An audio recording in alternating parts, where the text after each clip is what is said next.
Nahuli kamang rambulan sa isang computer shop sa lungsod ng Manila. Sa tindi ng gulo, pati kisame ng shop bumigay. Nakatutok si Arnold Clavio. Sa kuwang ito ng CCTV camera, makikita ang magkakasunod ng mga lalaki na pumasok sa isang computer shop sa Maynila.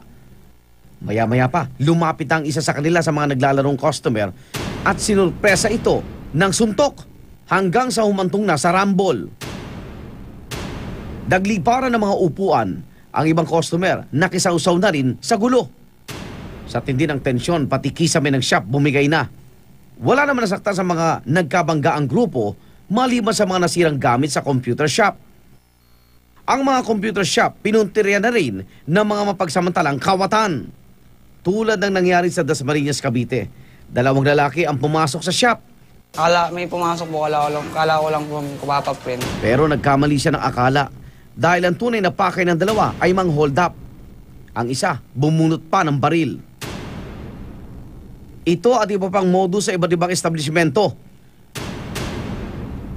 Mamayang gabi sa Alisto, pagkatapos ng saksi. Ako naman Arnold Clavio, nakatutok 24 oras.